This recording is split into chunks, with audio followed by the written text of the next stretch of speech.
When you think of New York City, concrete and buildings are more likely to spring to mind than soil and trees. But over the past few years, urban farms have taken root, showing that even in the city you can still have locally grown produce. And now this concept has been floated even further.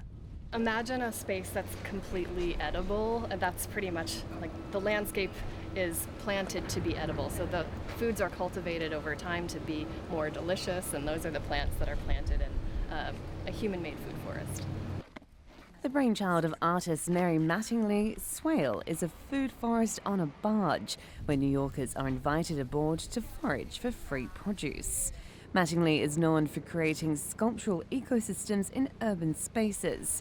In 2009, she and 4 companions lived on a barge in New York for 6 months, where they learnt to grow their own food and purify their own water.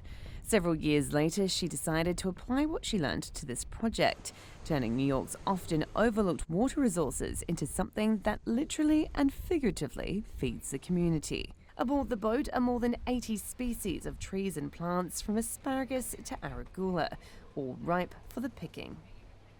So the plants we're growing here are basically perennials. They are a mix of edibles for humans, edibles for animals, things that are pollinators for bees, and they grow at different levels. So there's an understory that's all edible. And our hope is that this can actually be applied to public spaces in New York City where, instead of grasses, there are clovers or dandelions or things that are edible. And that's how we've kind of worked this entire landscape. So you can pick something that looks like a grass, but it's an edible grass, and you can pick something that appears to be just a beautiful flower, but it's also full of vitamins.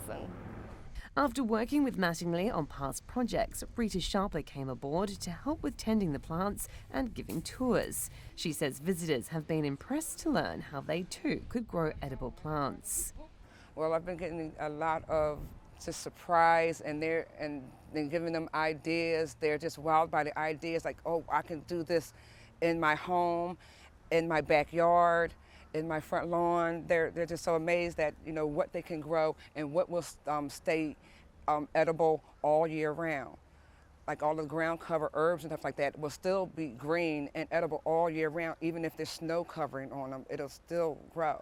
I think it's really important, especially in everywhere, for the health quality and for to stop the mileage, the many how expensive food is, how so much food is being shipped from other countries, and how we can be growing our own and be more self-sufficient. Well, there's a lot of people in not as well-to-do neighborhoods that don't have these things accessible, sort of organic food that tends to be a lot more expensive than you would normally be able to have. But just hopefully things like this start sprouting up a bit more, makes it a bit more accessible and a bit more cost-effective for certain people. Public food forests like Swale exist in other cities around the US, but in New York they're illegal on land.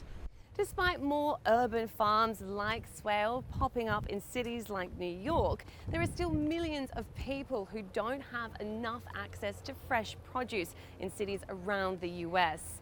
Those involved in this project are hoping the edible landscape will help New Yorkers and policymakers rethink public food access.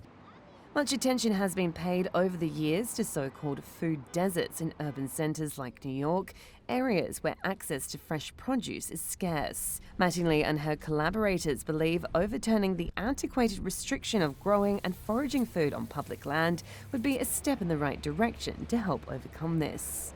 I think that the more and more ways that we can create resilient systems within the city, the better off we'll all be as a city. And I think that having this conversation on this barge and elsewhere in the city, those conversations are coming together, and they're all helping each other strengthen the goal of bringing this to the forefront and making it a public policy issue. So we should actually be considering, what the government can do for public food.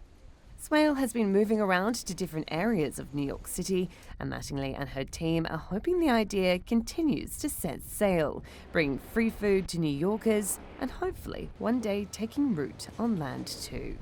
For CCTV, I'm Reuters reporter Jade Barker.